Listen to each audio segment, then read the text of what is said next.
called Call for Water. Once when I was a child, my mother went out for a walk and saw a man drive his car into his ex-wife's house, trying to kill her. He only killed himself, burned, while the women screamed for help from the people outside who each did their part. One woman stood below and caught a baby who'd never learned to fly. My mother opened the back gate to free the dog, who wagged his tail as he followed her far enough to stop collecting ashes in his fur. The woman fled and the house burned, and at home I did my part too. I kept playing with my dolls, staying unaware for a little while longer that anyone could get angry enough to drive into somebody else's house. I was in the bathtub later when my mom told me what happened, and I said what I would have done. Carried water to the fire, I said, cupping bath water in my hands to show her how. Where would the water have come from, she asked, and I let her know, surprised she didn't know already that there was water inside the air. My face was damp and motionless. I wonder sometimes what's become of those from that house that burned. The dog must have died by now, taking with him the only heart that could find forgetting and forgiveness in the way that it gives love. And the baby, I wonder who the baby is growing up to be. A man who knows his own power could burn a building and take his body with it? Or a woman who always stays a certain distance from the front door, knowing the flames could tear it down at any moment? At least I know where I got the idea that I can put out any fire with my own palms. I walk waiting for a call for water.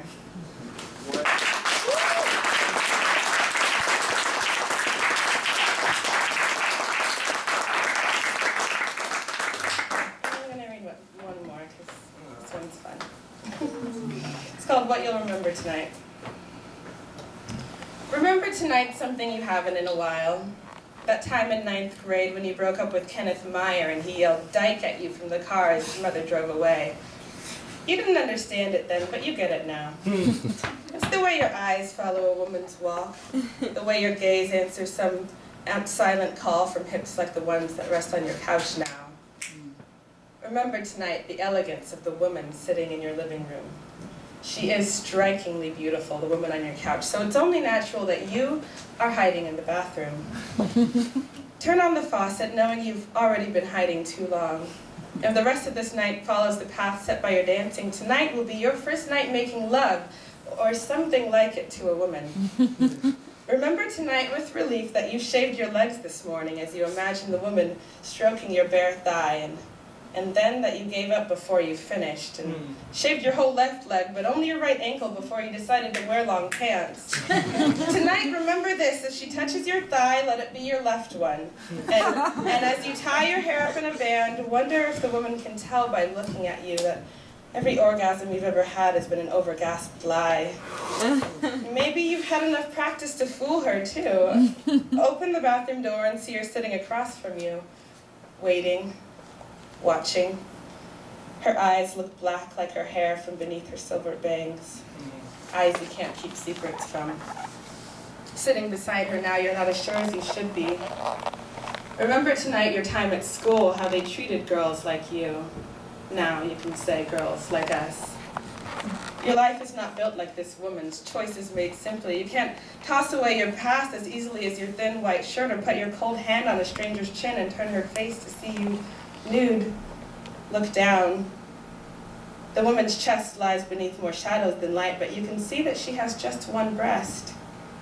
If you didn't know any better, you would think it was her heart, that flesh hung on the outside of her body like a flag, proof that she's not all hollow on the inside.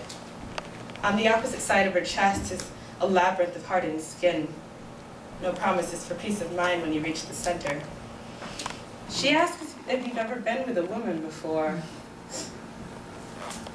When she asks if you've ever been with a woman before, you pause, breathing deeply, as though it's something you have to try to remember. Remember tonight, before you tell her no, and you've never been with a woman with one breast before. Of course, you've never been with a woman with two before either, and you think it might be easier to manage one breast than two, but you would be wrong. Put one hand over her full breast, and terrified of what your fingers might say to the other side, let your tongue do the talking. You never thought she'd taste like this.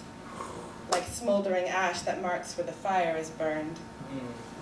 Remember tonight the stories that sliced your scars, and know she's no different than the rest of us. agreed to let her scars stay as long as they gave her strength. Remember tonight what you sacrificed to get here, and then let that be yesterday, and remember tonight. Thank you.